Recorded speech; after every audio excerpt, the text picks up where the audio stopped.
Hello नमस्कार साथियों। Good morning everyone friends. आज की राजस्थान जीके की क्लास में हमारे 100 प्रश्न रहेंगे जो कि रियासतकालीन अभिलेख और रियासतकालीन सिक्कों से संबंधित हैं और आहट सभ्यता के बारे में भी हैं। इसमें कम से कम आपको आपकी तैयारी कैसी है उस हिसाब से 60 प्रश्न आने चाहिए, कम से कम 60 आने चाहिए।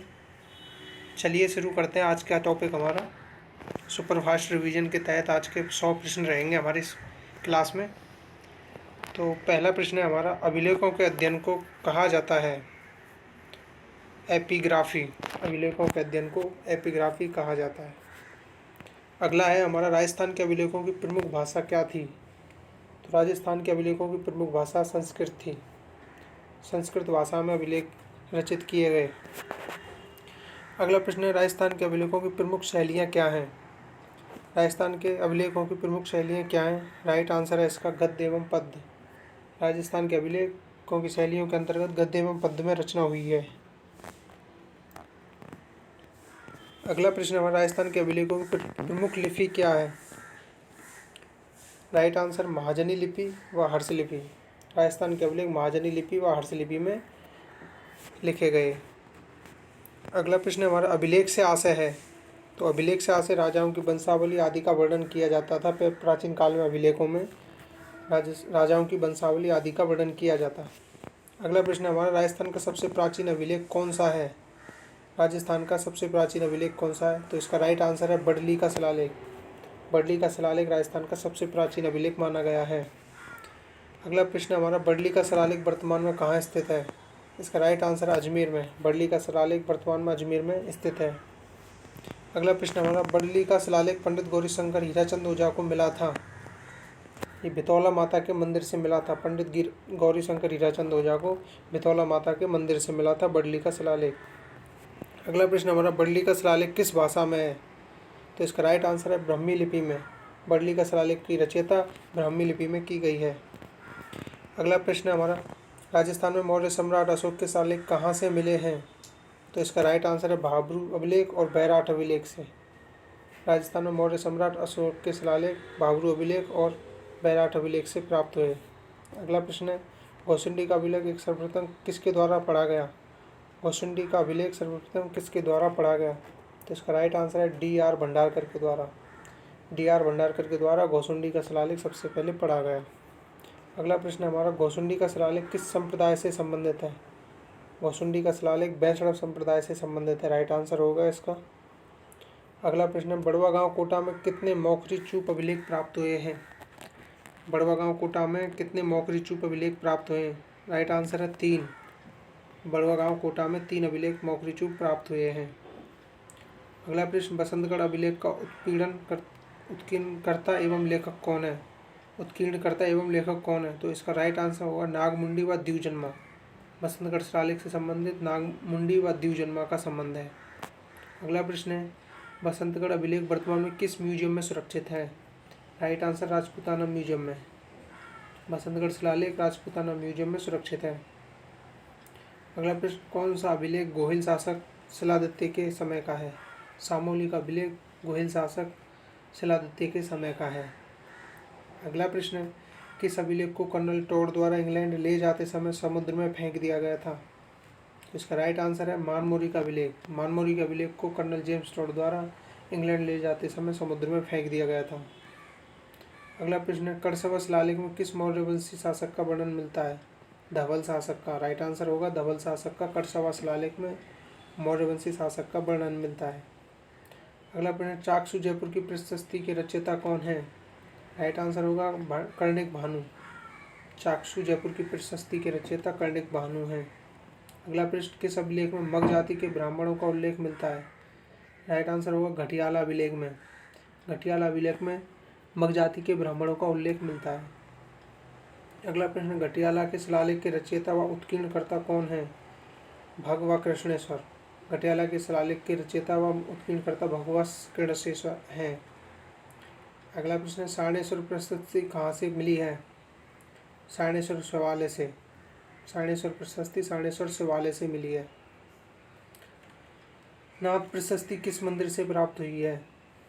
नाथ प्रशस्ति किस मंदिर से प्राप्त हुई है। इसका राइट आंसर होगा लकुलिस मंदिर से। नाथ प्रशस्ति लकुलिस मंदिर से प्राप्त हुई है। अगला प्रश्न है, नाथ प्रशस्ति के रचयिता कौन है? नाथ प्रशस्ति के रचयिता कौन है?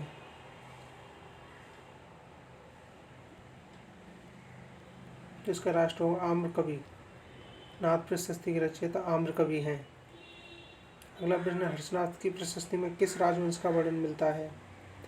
हर्षनाथ की प्रशस्ति में किस राजवंश का वर्णन मिलता है? राइट आंसर होगा चौहान राजवंश का। चौहान राजवंश का वर्णन मिलता है हर्षनाथ की प्रशस्ति में। अगला प्रश्न, किस प्रशस्ति में वागड़ को वारगट कहा गया है? वागड़ को वारगट किस प्रशस्ति में कहा गया है? हर्षनाथ प्रशस्ति में। हर्षनाथ प्रशस्ति में वागड़ को वारगट कहा गया है। अगला प्रश्न, किस लेख में परमाणु की उत्पत्ति ऋषि वशिष्ठ के आबू यज्ञ से बताई गई है? इसका राइट आंसर होगा क्राडू के अभिलेख में। क्राडू के अभिलेख में परमाणु की उत्पत्ति ऋषि वशिष्ठ के आबू यज्ञ से बताई गई है। अगला प्रश्न, किस अभिलेख में सांवर व अजमेर के चौहानों का वत्स गोत्रीय ब्राह्मण बताते हुए उनकी वंशावली वर्णित है? राइट आंसर होगा बिजौलिया शिलालेख में। बिजौलिया शिलालेख के रचयिता हैं, राइट आंसर होगा गुणभद्र। बिजौलिया लेख में बिजौलिया के आसपास क्षेत्र को कहा गया है? Right answer उत्तमाद्री। बिजौलिया के आसपास के क्षेत्र को उत्तमाद्री कहा गया है। बिजौलिया शिलालेख में किस नदी का वर्णन मिलता है? इसका आंसर होगा कुटिला नदी का। पृथ्वीगढ़ से क्या आशय है? राइट आंसर होगा ग्राम समूह की बड़ी इकाई से। किस शिलालेख में वर्णित है कि वासुदेव ने अहिच्छत्रपुर नागौर को अपनी राजधानी बनाया था? बिजौलिया शिलालेख में वर्णित है। किस अभिलेख में आबू के परमारों की वंशावली दी गई है? नेमिनाथ शिलालेख में आबू के परमारों की वंशावली दी गई है। चीरवा का अभिलेख उदयपुर को उत्कीर्ण किया पार्श्वनाथ ने चीरवा के अभिलेख उदयपुर को उत्कीर्ण किया था। प्रश्न है, श्रृंगी ऋषि का अभिलेख कहाँ से प्राप्त हुआ है? इसका उत्तर होगा मेवाड़ से श्रृंगी ऋषि का अभिलेख प्राप्त हुआ है। अगला प्रश्न है, चित्तौड़ शिलालेख प्रशस्ति का रचनाकार कौन था? इसका राइट आंसर होगा चरिरत्न गढ़ी। चित्तौड़ शिलालेख प्रशस्ति का रचनाकार चरिरत्न गढ़ी था। अगला प्रश्न है, किस शिलालेख में मोकल को सपादलक्ष विजेता एवं न्यायप्रिय शासक बताया गया है? किस शिलालेख में मोकल को सपादलक्ष विजेता एवं न्यायप्रिय शासक बताया गया है? चित्तौड़ शिलालेख में। चित्तौड़ शिलालेख में मोकल को न्यायप्रिय और एवं सपादलक्ष एवं न्यायप्रिय राजा बताया गया है। अगला प्रश्न, चित्तौड़ की प्रशस्ति में प्रचलित किस प्रथा का वर्णन है? इसका राइट आंसर होगा बहु प्रथा का।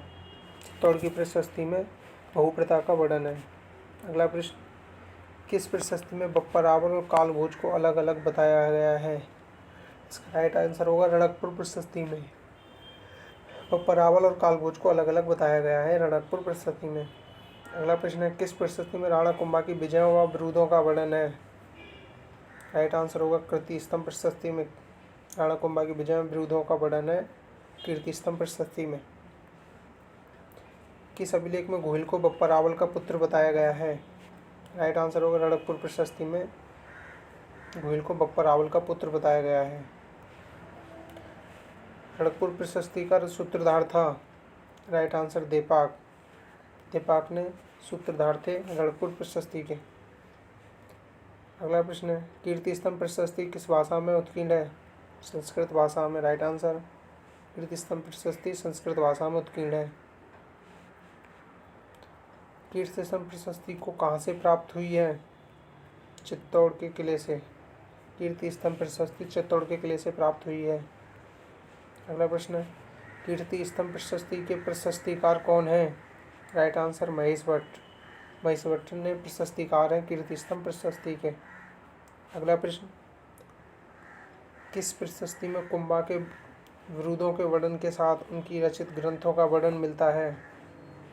किस प्रशस्ति में कुंभा के विरोधों के वर्णन के साथ उनकी रचित ग्रंथों का वर्णन मिलता है? राइट आंसर है कीर्ति स्तंभ प्रशस्ति में। किस शिलालेख में बप्पा रावल को विप्रवंशीय ब्राह्मण बताया गया है? किस शिलालेख में बप्पा रावल को विप्रवंशीय ब्राह्मण बताया गया है? राइट आंसर है कुंभलगढ़ प्रशस्ति में। कुंभलगढ़ शिलालेख में राणा मीर को कहा गया है? कुंभलगढ़ शिलालेख में राणा मीर को कहा गया है? राइट आंसर होगा विषम घाटी पंचानन। किस शिलालेख में विषम घाटी पंचानन कहा गया है राणा मीर को? कुंभलगढ़ शिलालेख में। अगला प्रश्न, किस प्रशस्ति में वागड़ के चौहानों शासकों की वंशावली है? किस प्रशस्ति में वागड़ के चौहान शासकों की वंशावली है? राइट आंसर होगा नौलखा बावड़ी प्रशस्ति में।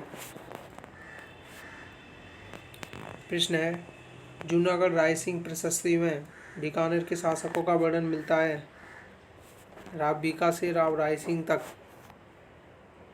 जूनागढ़ प्रशस्ति में बीकानेर के किन शासकों का वर्णन मिलता है? राव बीका से रायसिंह तक। रायसिंह प्रशस्ति के रचयिता कौन है? प्रश्न है, रायसिंह प्रशस्ति के रचयिता कौन है? राइट आंसर होगा जैन मुनि जयिता। जैन मुनि जयिता ने प्रशस्ति की है रायसिंह प्रशस्ति की।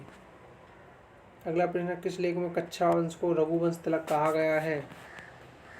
राइट आंसर आमेर लेख में। आमेर लेख में। किस लेख में कछुआर वंश को रघुवंश कहा गया है? तो आमेर लेख में कहा गया है। अगला प्रश्न, आमेर प्रशस्ति में निजाम शब्द उल्लेखित है, जिसका अर्थ क्या है? निजाम शब्द का अर्थ है प्रांतीय विभाग। आमेर प्रशस्ति में निजाम शब्द का उल्लेख है, जिसका अर्थ है प्रांतीय विभाग। जगन्नाथ राय प्रशस्ति के रचयिता है? जगन्नाथ राय प्रशस्ति के रचयिता कौन है? तो इसका राइट आंसर होगा कृष्ण भट्ट। कृष्ण भट्ट जगन्नाथ राय प्रशस्ति के रचयिता हैं। अगला प्रश्न, राजसमंद झील की नौचौकी पाल पर उत्कीर्ण प्रशस्ति है? राइट आंसर होगा राज प्रशस्ति। राजसमंद झील की नौचौकी पाल पर राज प्रशस्ति की रचना की गई है। विश्व की सबसे बड़ी प्रशस्ति का नाम क्या है? तो इसका राइट आंसर होगा राज प्रशस्ति। राज प्रशस्ति के रचयिता कौन है? रणछोड़ भट्ट तैलंग। रणछोड़ भट्ट तैलंग राज प्रशस्ति के रचयिता हैं। अगला प्रश्न है, राज प्रशस्ति को अन्य किस नाम से जाना जाता है? तो राज प्रशस्ति को अन्य नाम से राय सिंह प्रशस्ति का महाकाव्य के नाम से जाना जाता है। राज प्रशस्ति को अन्य राय सिंह प्रशस्ति महाकाव्य के नाम से जाना जाता है। अगला प्रश्न है, राज प्रशस्ति कितने पाषाणों पर उत्कीर्ण है? 25 शिलालेखों पर उत्कीर्ण है। 25 पाषाणों पर उल्लेखित है। राज प्रशस्ति की रचना 25 शिलालेखों पर की गई है। अगला प्रश्न है, राणा राज सिंह का चारुमती से विवाह के संबंध में जानकारी किस अभिलेख से मिलती है? तो ये राज प्रशस्ति से हमें जानकारी मिलती है। राणा राज सिंह का चारुमती से विवाह संबंधित जानकारी राज प्रशस्ति से मिलती है। अगला प्रश्न, ढींगला, बिलाड़ी, त्रिशूल आदि हैं मेवाड़ के तांबे के सिक्के। ढींगला, बिलाड़ी, त्रिशूल आदि मेवाड़ में प्रचलित तांबे के सिक्कों से है। अगला प्रश्न, जैसलमेर तांबे के सिक्कों को कहा गया? राइट आंसर होगा डोडिया। जैसलमेर में तांबे के प्रचलित सिक्कों को कहा गया डोडिया। अगला प्रश्न होगा, मारवाड़ के तांबे के सिक्कों को क्या कहा जाता है? डब्बूसाही। राइट आंसर होगा डब्बूसाही मारवाड़ के तांबे के सिक्कों को कहा जाता है। अगला प्रश्न है, विजयशाही, भीमशाही, गजशाही, डब्बूशाही सिक्के किस रियासत के हैं? तो इसका राइट आंसर होगा जोधपुर रियासत के। विजयशाही, भीमशाही, गजशाही, डब्बूशाही सिक्के किस रियासत के हैं? जोधपुर रियासत के। रामशाही, कटारशाही सिक्के किस रियासत के हैं? प्रश्न है, रामशाही, कटारशाही सिक्के किस रियासत के हैं? राइट आंसर होगा बूंदी के। रामशाही, कटारशाही सिक्के बूंदी रियासत से संबंधित हैं। अगला प्रश्न, टोंक रियासत का प्रचलित सिक्का है? चंवरशाही। राइट आंसर होगा टोंक रियासत का प्रचलित सिक्का है चंवरशाही। अगला प्रश्न है, इकती चंदा सिक्का किस टकसाल से संबंधित है? कुचामन टकसाल से। इकती चंदा सिक्का किस टकसाल से संबंधित है? तो इसका राइट आंसर होगा कुचामन टकसाल से। इकती चंदा सिक्का किस टकसाल से संबंधित है? राइट आंसर होगा कुचामन टकसाल से। करौली रियासत का प्रचलित सिक्का था? राइट आंसर होगा माणकशाही। करौली रियासत में माणकशाही सिक्के चलते थे जिनका नाम माणकशाही था। अगला प्रश्न है, तमंचाशाही सिक्के किस रियासत के हैं? तो इसका राइट आंसर होगा धौलपुर। तमंचाशाही सिक्के धौलपुर रियासत से संबंधित हैं। अगला प्रश्न, रावतशाही सिक्के किस रियासत के हैं? Right answer Alwar. रावतशाही सिक्के अलवर रियासत से संबंधित हैं। अगला प्रश्न, पद्मशाही सिक्के किस रियासत के हैं? पद्मशाही सिक्के किस रियासत के हैं? तो इसका राइट आंसर होगा सलूम्बर। पद्मशाही सिक्के सलूम्बर रियासत से संबंधित हैं। अगला प्रश्न है, किशनगढ़ रियासत का प्रसिद्ध सिक्का था? शाह आलमी। शाह आलमी सिक्का प्रचलित था किस रियासत में? किशनगढ़ रियासत में। अगला प्रश्न है, जयपुर रियासत के प्रचलित सिक्के हैं? जयपुर रियासत के प्रचलित सिक्के हैं। राइट आंसर होगा झाड़शाही और मोहम्मद शाही। झाड़शाही और मोहम्मद शाही जयपुर रियासत में चलने वाले प्रमुख सिक्के थे। अगला प्रश्न, बीकानेर रियासत के प्रचलित सिक्के कहलाते थे? बीकानेर रियासत के प्रचलित सिक्के कहलाते थे राजशाही, गंगाशाही। बीकानेर में कौन से सिक्के चलते थे? राजशाही और गंगाशाही सिक्के चलते थे। अगला प्रश्न, मारवाड़ के विजयशाही सिक्कों को कहते थे? इसका राइट आंसर होगा बाईसंदा। बाईसंदा कहते थे मारवाड़ के विजयशाही सिक्कों को। विजयशाही सिक्कों को बाईसंदा कहते थे। अगला प्रश्न, बसंतगढ़ का शिलालेख किस वंश से संबंधित है? राइट आंसर होगा चौहान। चावड़ा चौहान से संबंधित है। बसंतगढ़ शिलालेख का संबंध किस वंश से संबंधित है? राइट आंसर होगा चावड़ा चौहान से। अगला प्रश्न, बीजक डूंगरी पर सर्वप्रथम अशोक के शिलालेख की खोज कब और किसने की? 1837 में कैप्टन बर्ट ने बीजक डूंगरी पर सर्वप्रथम अशोक के शिलालेख की खोज कब और किसने की? 1837 में कैप्टन बर्ट ने। अगला प्रश्न, किसानों से वसूल की जाने वाली लागवागों का उल्लेख मिलता है? चाकली ताम्रपत्र में। चाकली ताम्रपत्र में किसानों से वसूल की जाने वाली लागवागों का उल्लेख मिलता है। अगला प्रश्न, 80 नंबर, सिक्कों के अध्ययन को कहा जाता है? मुद्रा शास्त्र। सिक्कों के अध्ययन को कहा जाता है, तो इसका राइट आंसर होगा मुद्रा शास्त्र। अगला प्रश्न, आहत मुद्राएं पंचमार्क जिन पर 5 चिन्ह अंकित होते थे, वो है कौन कौन से चिन्ह अंकित होते थे? सूर्य का, तीर का, मछली का, घंटा का और पौधा का। ये 5 अंकित होते थे, 5 चिन्ह अंकित होते थे। सूर्य का, तीर का, मछली का, घंटा का और पौधा का। राजस्थान में गुप्तकालीन मुद्राएं कहाँ से मिली हैं? इसका राइट आंसर होगा नगला छैल, भरतपुर से। राजस्थान में गुप्तकालीन मुद्राएं कहाँ से मिली हैं? इसका राइट आंसर होगा नगला छैल, भरतपुर से। अगला प्रश्न, मारवाड़ क्षेत्र में प्राप्त गुर्जर प्रत्याहार कालीन सिक्कों पर किस शैली का प्रभाव दृष्टिगोचर होता है? इसका राइट आंसर होगा सेसेशियल शैली का। मारवाड़ क्षेत्र में प्राप्त गुर्जर प्रत्याहार कालीन सिक्कों पर किस शैली का प्रभाव दृष्टिगोचर होता है? तो इसका राइट आंसर होगा सेसेशियन शैली। अगला प्रश्न, मदनशाही सिक्के किस राज्य से संबंधित हैं? मदनशाही सिक्के किस राज्य से संबंधित हैं? राइट आंसर होगा कोटा राज्य से। कोटा राज्य में मदनशाही सिक्के प्रचलित थे। अगला प्रश्न, राजस्थान से प्राप्त सबसे प्राचीन सिक्के कहलाते हैं? आहत सिक्के। राइट आंसर आहत सिक्के। राजस्थान से प्राप्त प्राचीन सिक्कों को आहत सिक्के के नाम से जाना जाता है। अगला प्रश्न, गधिया सिक्के किस राज्य से संबंधित हैं? मारवाड़ से। राइट आंसर मारवाड़ से गधिया सिक्के संबंधित हैं। अगला प्रश्न, राजस्थान में मध्य पाषाण कालीन सभ्यता का स्थल कौन सा है? राजस्थान में मध्य पाषाण कालीन सभ्यता स्थल कौन सा है? राइट आंसर बागौर, जो कि भीलवाड़ा में है। राजस्थान में मध्य पाषाणकालीन सभ्यता स्थल मध्य पाषाणकालीन स्थल बागौर है। अगला प्रश्न, कालीबंगा सभ्यता का सर्वप्रथम उत्खनन किया गया। कालीबंगा सभ्यता का सर्वप्रथम उत्खनन किया गया अमलानंद घोष के द्वारा। कालीबंगा सभ्यता का सर्वप्रथम उत्खनन अमलानंद घोष के द्वारा किया गया। कालीबंगा सभ्यता हनुमानगढ़ का उत्खनन कब किया गया? किसके द्वारा किया गया? बीबी लाल एवं बीके थापर के द्वारा। कालीबंगा सभ्यता के हनुमानगढ़ का उत्खनन किसके द्वारा किया गया? बीबी लाल एवं बीके थापर के द्वारा। आहड़ सभ्यता उदयपुर किन नदियों के संगम पर है? बेड़च और बनास। बेड़च और बनास नदियों के संगम पर है आहड़ सभ्यता उदयपुर। अगला प्रश्न, आहड़ सभ्यता के प्राचीनतम नाम प्रचलित हैं। ताम्रवती नगरी, आगाटपुर।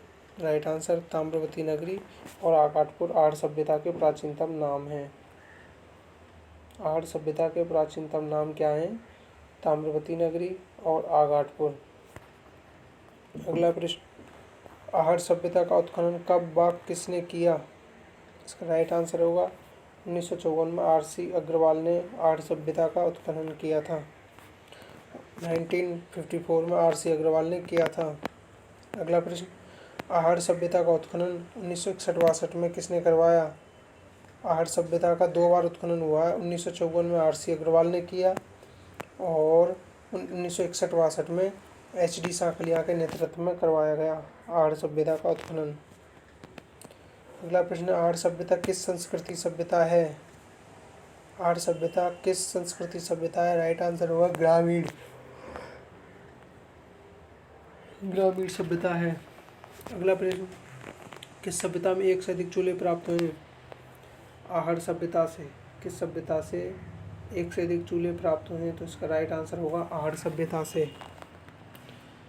अगला प्रश्न, किस सभ्यता से लाल व काले व भूरे चित्रित मृदभांड मिले हैं? किस सभ्यता से लाल व काले व भूरे चित्रित मृदभांड मिले हैं? तो इसका राइट आंसर होगा आहड़ से। किस सभ्यता से लाल व काले व भूरे मृत चित्रभांड मिले हैं? तो इसका राइट आंसर होगा आहड़ से। अगला प्रश्न है, कौन सी सभ्यता के लोग सबको आभूषणों सहित गाड़ते थे? कौन सी सभ्यता के लोग सबको आभूषणों सहित गाड़ते थे? आहड़वासी।